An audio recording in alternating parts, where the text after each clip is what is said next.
Hai semuanya, pada pertemuan 3 ini saya akan membahas tentang menetapkan peran STDM dalam menopang operasi dan pertumbuhan bisnis internasional. 2 pertemuan sebelumnya kita fokuskan pada lingkungan global dan konteks organisasional. Untuk kali ini kita fokuskan perhatian pada aspek mengolah orang. Tujuannya adalah menetapkan peran MSDM dalam menopang operasi dan pertumbuhan bisnis internasional.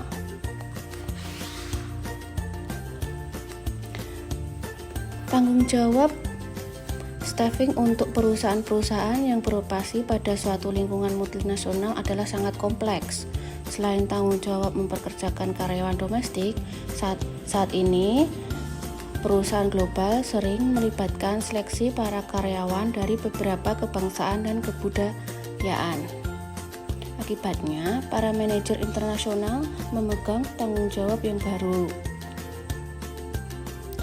Rekrutmen dan seleksi para karyawan oleh manajer SDM pada perusahaan multinasional secara tradisional digambarkan melibatkan 3 tipe karyawan yang berbeda. Yang pertama adalah Parent Country National atau PCNS. Tipe yang kedua adalah Host Country National atau HCNS. Tipe karyawan yang ketiga adalah Third Country National atau TCNS. Ada banyak alasan mengapa perusahaan multinasional mentransfer dari suatu negara ke negara lainnya. Alasan-alasan tersebut biasanya meliputi kebutuhan untuk memecahkan masalah-masalah khusus atau untuk memanfaatkan keahlian teknikal para ekspatriat. Alasan yang kedua adalah untuk mentransfer teknologi dari negara asal ke cabang di luar negeri. Alasan yang ketiga adalah untuk meningkatkan pengembangan karir para karyawan. Alasan yang selanjutnya adalah untuk mengembangkan para manajer dengan perspektif yang global. Lalu, alasan selanjutnya adalah untuk membantu mengembangkan budaya organisasi di dunia. Dan alasan yang terakhir adalah untuk melatih serta mengembangkan para manajer lokal dan ahli-ahli teknis.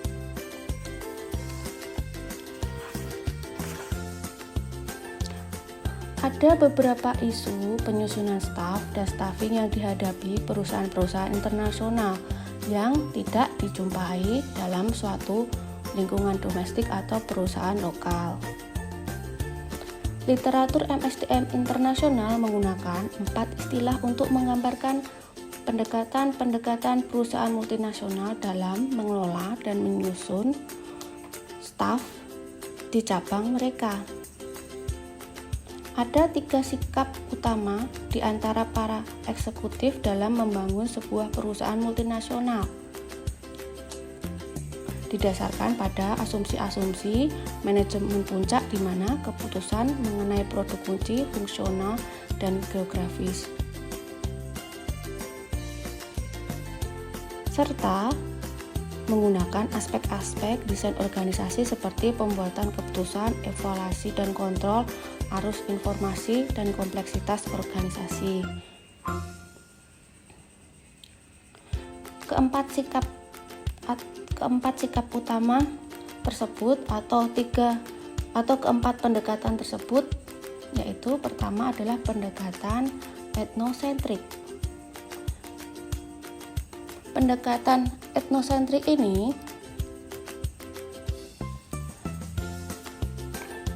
meliputi atau merupakan cabang itu tidak memiliki kebebasan atau memiliki sedikit kebebasan dalam menentukan keputusan.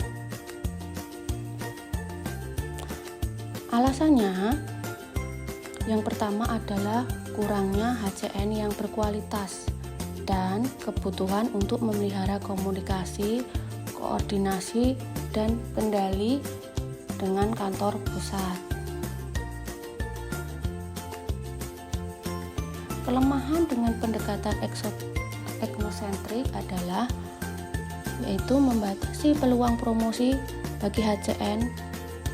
Yang kedua adalah adaptasi PCN memerlukan waktu yang lama.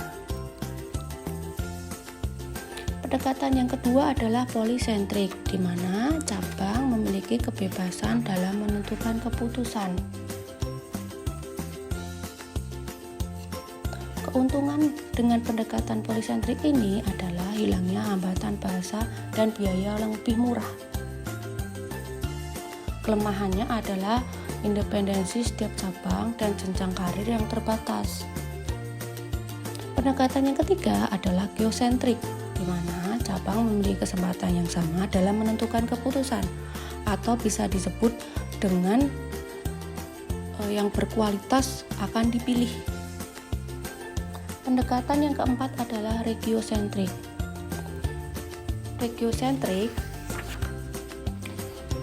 Pendekatan ini mencerminkan strategi geografis dan struktur perusahaan multinasional. Pendekatan ini memanfaatkan sekelompok manajer yang lebih luas, tapi dalam suatu cara yang terbatas. Jadi, dimungkinkan staf pindah keluar negara mereka, tetapi hanya dalam daerah geografis tertentu.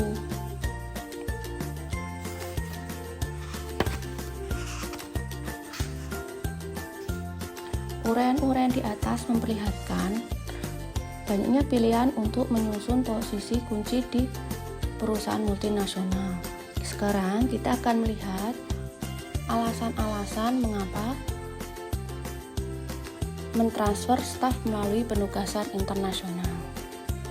Alasan yang pertama adalah pengisian posisi atau position filling, yaitu mengisi kesenjangan keterampilan diikuti peluncuran produk baru dan transfer teknologi, di mana organisasi memiliki suatu kebutuhan dan tergantung pada tipe posisi dan tingkatan yang terlibat.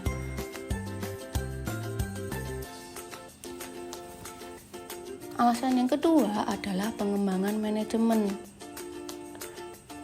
di mana karyawan dapat dipindahkan ke bagian lain dalam organisasi untuk tujuan pelatihan dan pengembangan, serta untuk membantu pengembangan nilai-nilai umum korporat. Alasan yang ketiga adalah pengembangan organisasi. Di sini tujuan operasi strategik itu memainkan peran penting, yaitu kebutuhan pengendalian, transfer pengetahuan, kompetensi, dan peluang pasar global. Penugasan internasional ini memungkinkan staf untuk memperoleh perspektif yang lebih luas karena mereka menjadi terbiasa dengan lebih dari satu operasi.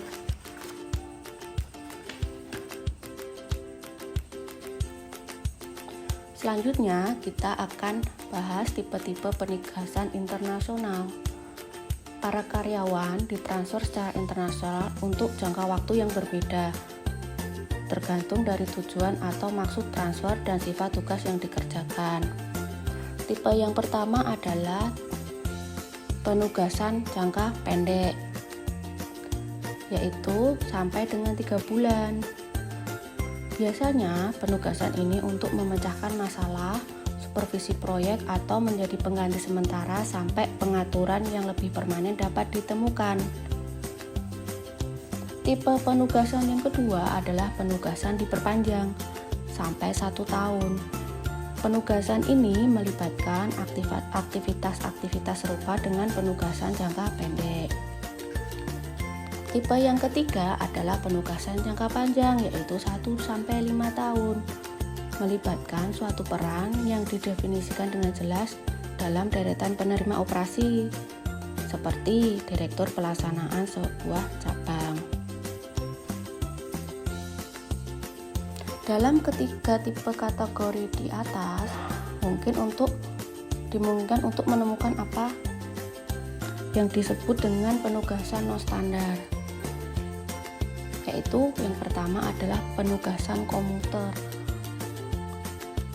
Penugasan khusus di mana orang pulang pergi dari negara asal ke tempat kerja di negara lain 1-2 minggu sekali. Penugasan non standar yang kedua adalah penugasan rotasional. Jadi, para karyawan pulang pergi dari negara asal ke tempat kerja di negara lain untuk suatu periode yang singkat. Penugasan non standar yang ketiga adalah penugasan kontraktual, yaitu digunakan dalam situasi di mana para karyawan dengan keterampilan spesifik yang penting untuk suatu proyek internasional ditugaskan untuk suatu jangka waktu tertentu, biasanya 6-12 bulan.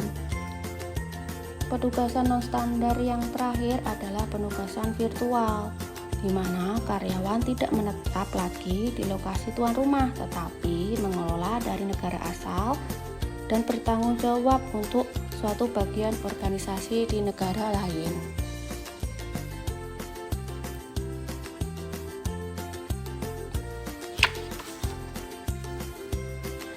Alasan-alasan untuk menggunakan para ekspatriat tidaklah terpisah satu dengan yang lainnya. Bahkan alasan-alasan itu mendukung harapan mengenai peran yang dimainkan staf sebagai suatu konsekuensi ditransfer dari satu lokasi ke negara lainnya. Peran ekspatriat yang pertama adalah ekspatriat sebagai suatu agen pengendalian langsung. Peran utamanya adalah menjamin pemenuhan pengawasan atau supervisi langsung. Untuk suatu tingkat tertentu, penggunaan para ekspatriat untuk pengendalian mencerminkan kecenderungan pendekatan etnosentrik. Peran yang kedua adalah sebagai agen sosialisasi. Peran ini berkaitan dengan penggunaan budaya korporat sebagai mekanisme pengendalian dan membantu dalam mentransfer nilai-nilai dan keyakinan-keyakinan. Di mana dengan penugasan ini membantu dalam pembagian pengetahuan dan transfer kompetensi serta mendorong adopsi praktik-praktik kerja umum dan aspek-aspek yang mungkin mengandung elemen-elemen budaya korporat. Peran ekspatriat yang ketiga adalah sebagai pembangun jaringan, di mana penugasan internasional dipandang sebagai suatu cara untuk membantu perkembangan hubungan antar pribadi yang dapat digunakan untuk pengendalian informal dan komunikasi. Peran ekspatriat yang keempat adalah sebagai perentang batas, di mana perentang batas ini merujuk pada aktivitas seperti pengumpulan informasi yang mempertemukan konteks-konteks organisasi internal dan eksternal, yaitu dengan mengumpulkan informasi negara tuan rumah. Peran ekspatriat yang kelima adalah sebagai language nodes, yaitu lebih kepada standar bahasa yang digunakan, yaitu bahasa Inggris. Lalu peran ekspatriat yang keenam atau yang terakhir yaitu lebih kepada transfer kompetensi dan pengetahuan, yaitu penugasan ini dipandang sebagai suatu cara efektif untuk mengerjakan banyak tujuan. Nah, untuk kali ini pertemuan 3 sekian dulu dan selamat belajar.